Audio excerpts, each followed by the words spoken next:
Mhm. Hi, everybody. Welcome back to Hear Our Voices. Today we have a special guest, as always. We have Alissa, and she will be talking about. Well, you hear what we're talking about. So, it's Alissa. Introduce yourself. Hi, thanks so much, Khadija. I'm very happy to be here talking to you.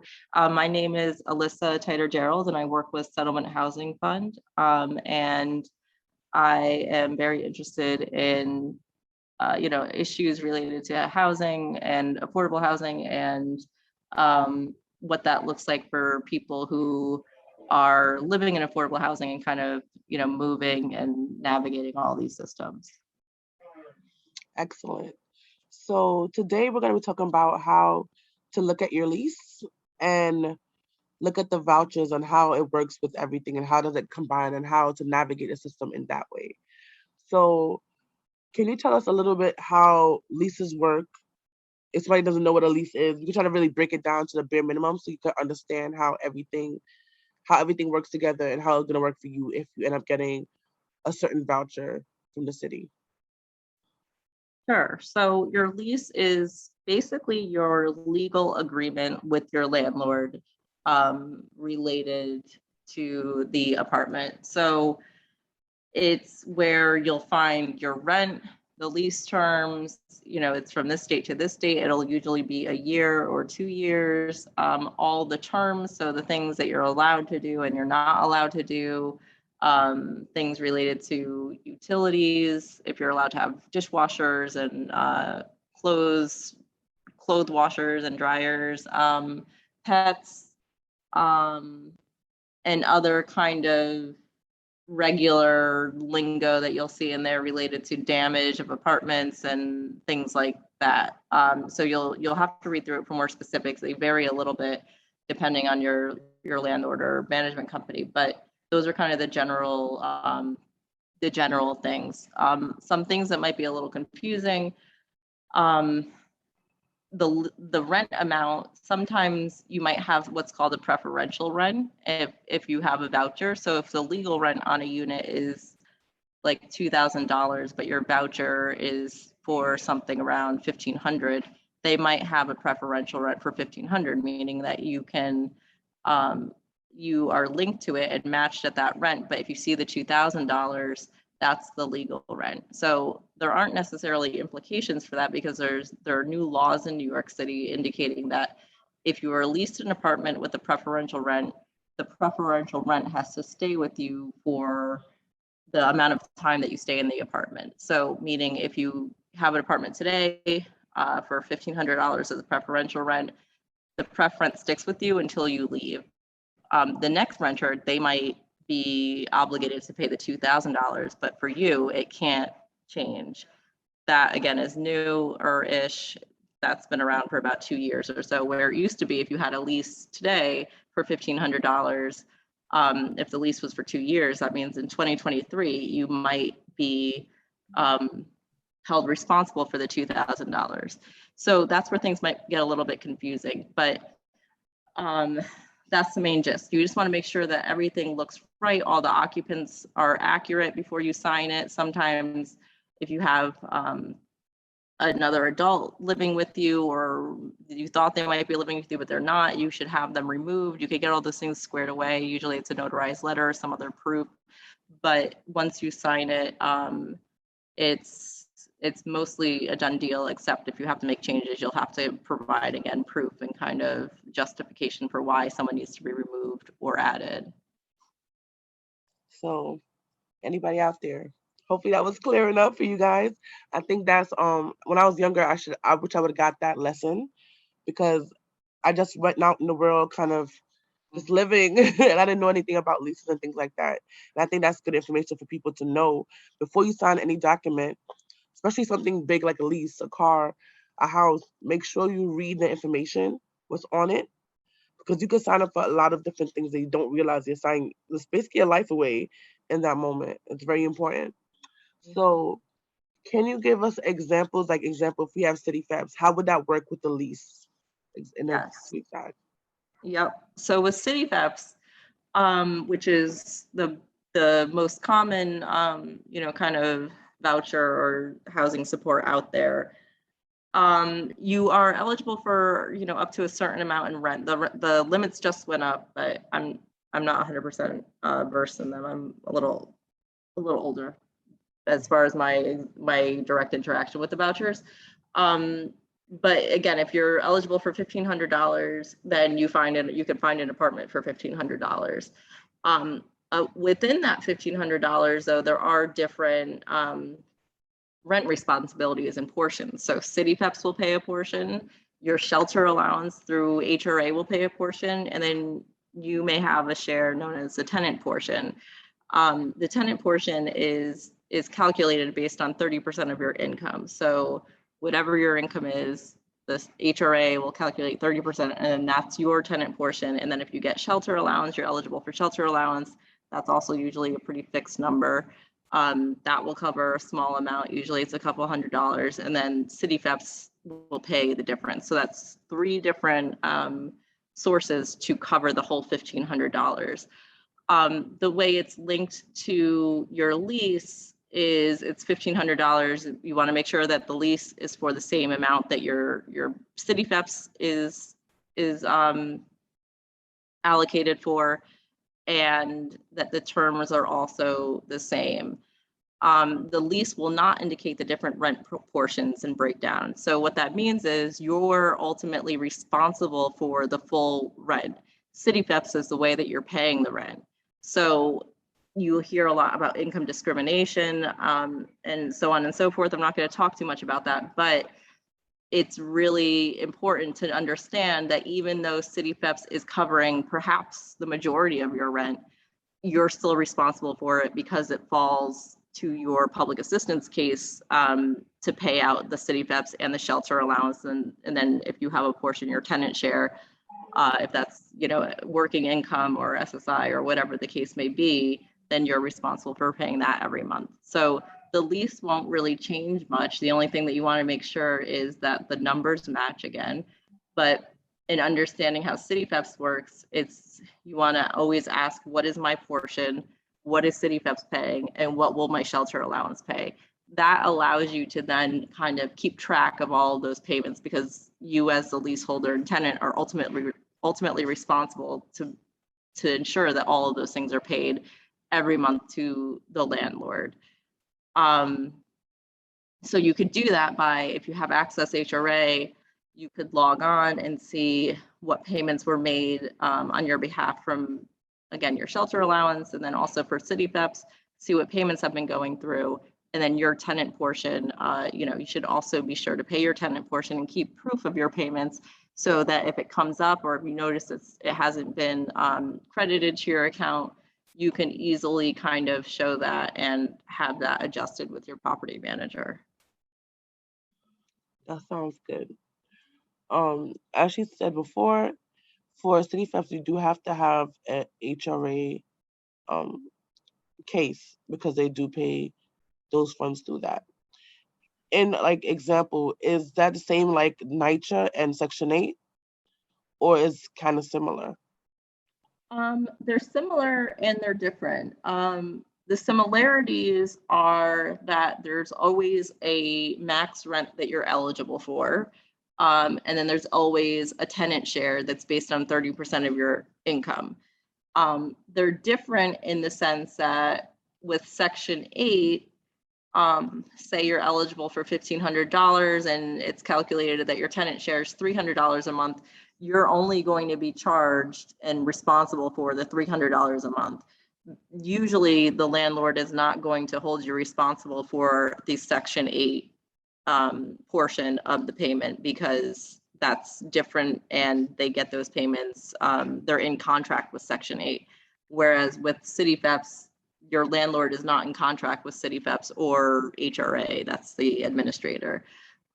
With NYCHA, it's similar in the sense, if you're in a NYCHA building,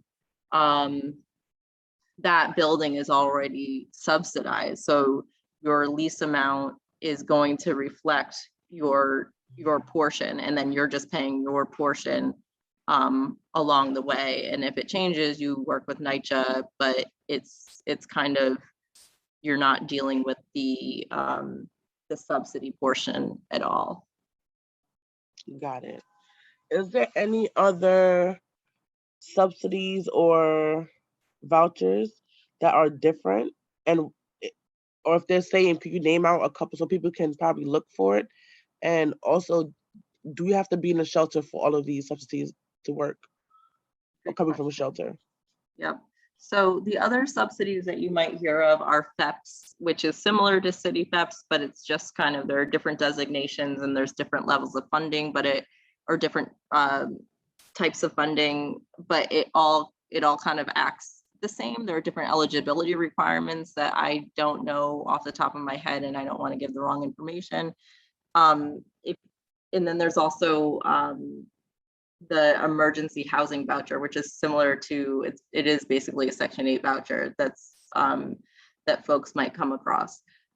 These are administered usually through shelter or home base or some other specialized groups. So I know some child welfare groups are able to demonstrate eligibility, as well as justice groups and home base and kind of housing prevention instability groups are able to demonstrate eligibility on your behalf. So most of these are done through shelter and you must be in shelter, but with the pandemic, there are also some vouchers and subsidies that have exceptions that you need to be at risk of losing your housing and therefore you could be eligible. So these things are kind of constantly changing. So I would encourage everyone, if you're curious, to do a Google search.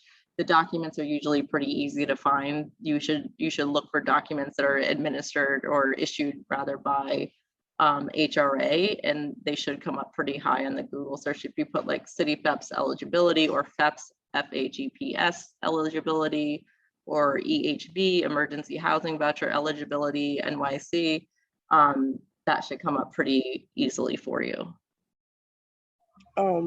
Something just popped in my head.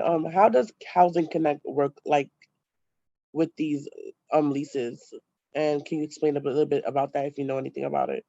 Yes, quite good question. Housing Connect is the lottery system for all of the newer developments and the re-rentals. So you could apply for Housing Connect, any building in Housing Connect, as long as you meet the income and kind of eligibility requirements, which are outlined on their system per each development. So again, as long as you meet it, you should, and you're interested, you can and should apply. All of those units can be linked with a voucher.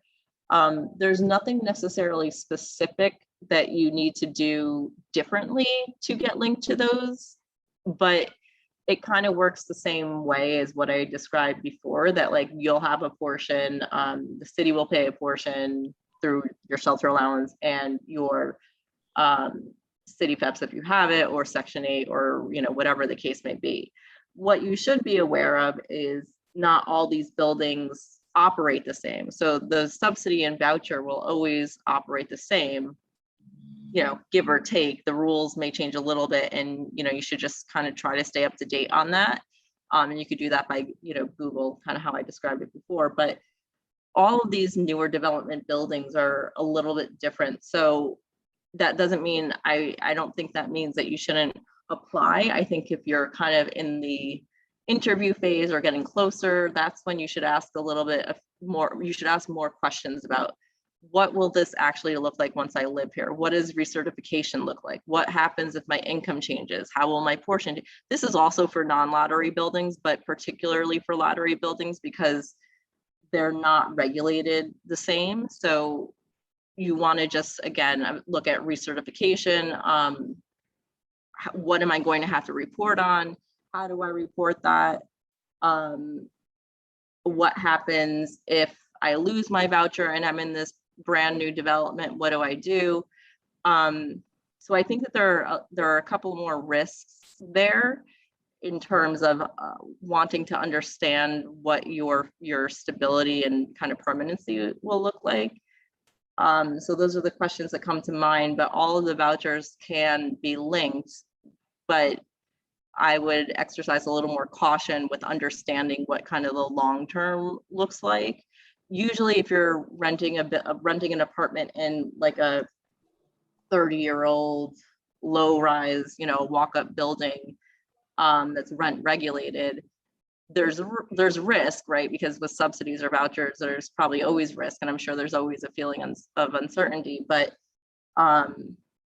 there's less that can go wrong in those properties. One, because the rent is probably regulated to a lower amount, and two, it's just safer because the buildings are not necessarily bound to other financing issues that play a part in the requirements of the tenant. So I know, like, Khadijah and I know of an example where someone is in one of these properties and she needed to turn over like her, what, I don't even remember the names of the apps, like what's in your Venmo, your Cash App, your this, your that. And like, no one could have ever guessed that would come up. So I think that those are the types of questions to ask if you're going through the lottery building. Got it. Just in case people don't understand what recertification is, can you explain a little bit about that and how it might work for probably the basic voucher holder? Yep. So the recertification is basically maintaining your eligibility. So this is something that you definitely want to ask about and understand at the beginning, even when you first get the voucher, even if you're not linked to an apartment, and certainly, again, I would encourage everyone to review it again with someone once you're linked to an apartment.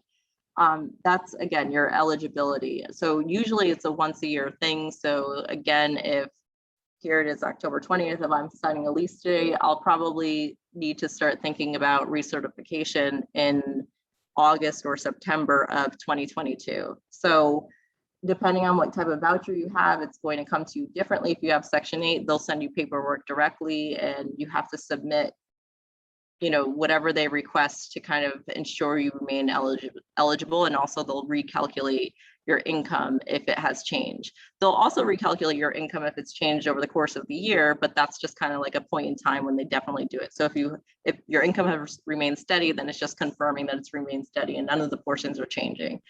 Recertification for city PEPs can be a little bit more confusing because it's dealing with HRA, and a lot of us know that that's an imperfect system. So I would keep an eye, if you know that your lease is, again, October 20th to, even if it's a 2-year lease, this is a yearly thing, it's an annual thing. So next August, September, you should be on the lookout for paperwork. If you don't see paperwork coming, I would encourage folks to reach out to HRA and say, hey, I know my recertification, my lease is coming up in October. What's going on with my recertification documents to maintain my eligibility? So you could be a little proactive and see if they could, one, ensure that things will be sent to you, or be sure that they send something to you if it's not already in the works. God forbid a person doesn't recertify when they're supposed to. How hard is it to get back a voucher, or is it just like completely like doomed? You have to find something else to pay for that portion of the rent. Yeah, that's another great question. So it's hard to lose a voucher, I'd say, because with Section 8, for an example, they'll reach out to the landlord too. So if they haven't heard from someone even before the recertification is due. So again, sticking with the example of like October 20th, in like September, if I'm a Section 8 recipient, my landlord will also get notification that I need to submit paperwork and please help the tenant do it, right? So they have a couple more eyes, and there are more supports there, and they'll notify you.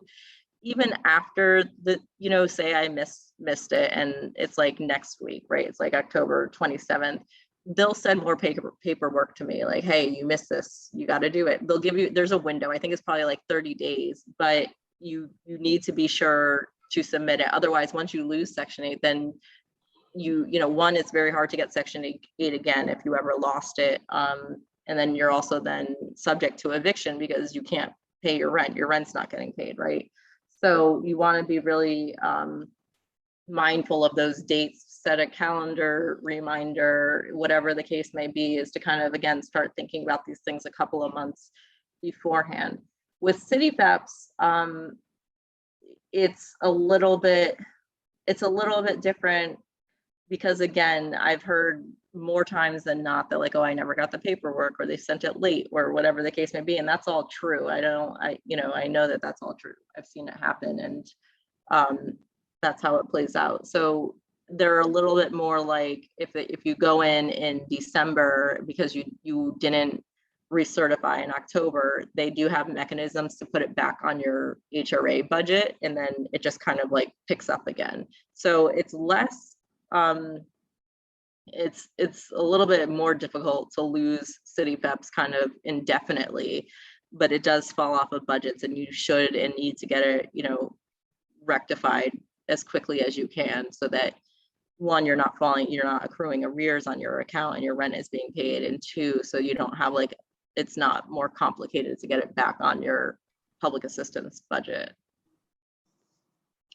So I already know the answer, but I know probably people are asking, does just any old apartment or any old house qualify for these subsidies, or do you have to like get inspections and things like that? So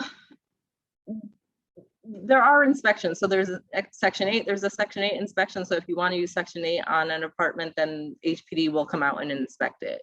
And same with city PEPs. There is a city PEPs inspection, I'm sorry. They're not the same, but they're similar. So, and if you're moving from shelter, your supports and your workers in the shelter should be pretty well versed in what the inspection looks like and what it takes. So, they're looking for basically serious life safety issues. So like outlets without outlet covers, no window guards, other issues with plumbing, that sort of a thing for city PEPs. With HPD, it's a little bit more, they're looking at a little bit more kind of beyond immediate life safety, but that is part of the process. And the landlord will have access to kind of what the inspector is looking for beforehand, so that they should be able to get everything ready, and the apartment should pass inspection. Okay, just in case somebody doesn't know, what is HPD? Oh yeah, sorry. Housing Preservation Department. So that's like the main body that oversees the apartment stock in New York City. So if you have a problem, you call 311. Most of the complaints, they go to HPD, Housing Preservation Department. Got it. Do you have any last words or anything you want to tell people to kind of help them with this whole process? Because it can be very scary, especially if it's the first time doing something like this. What can you help them out with? Yeah, I would say just like, really think to ask questions, because I know it could be a rush process and it's overwhelming, and it's like, you want to move, you want to do all these things, and it's exciting at the same time. But, I just have seen so many times people be unsure or surprised by the fact that, like, they didn't know what their portion was that they were responsible for. So, or how city PEPs was being paid. So like, and I know it can be confusing. So, but do your best to ask questions and kind of like demand answers, because ultimately, once you move out of shelter and you're in an apartment with a lease, all too often people say, well, you're on your own. It's your responsibility at this point. So like really understanding the breakdown of portions, understanding that if the city PEPs letter says, you don't have to pay for 3 months. Okay, what does that look like? How do I know that the 3 months were paid and then I start paying on the 4th month? What is the landlord bonus? How does that paid out? What should I look for? What happens if my income changes? How do I know what my new portion is? What if my household size changes? How do I report that and fix my, the subsidy amount if I'm eligible for more? What is my how do I communicate with my landlord, my property manager? What do I do if they're not responding to me? I think asking any questions like that to whoever you have available to you, will maybe help you feel, a little more comfortable once you are on day 1 or day 2 of your lease.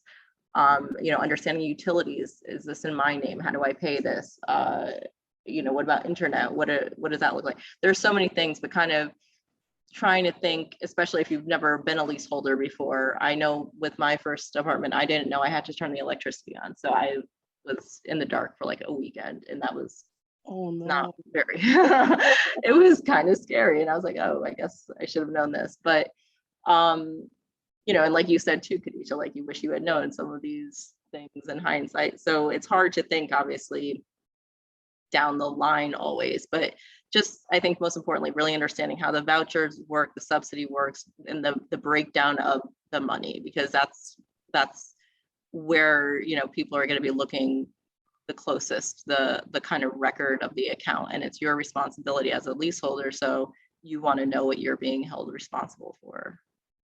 All right. Thank you so much. So I think the theme of this whole podcast is just um obviously knowing your lease, but also asking questions, because that's the best way to know information. And honestly, things change so often. So it's always good to be up to date to certain information. So it's always good to ask questions and stuff like that. So guys, we are at the end of Hear Our Voices. It's your host again, KZ. And don't forget to go on our Twitter account. The links will be down below. Also go to our Instagram and see our quotes of the week from each podcast coming up before you. Thanks again, and hope to see you, or technically hope you come back to hear us next week. Bye.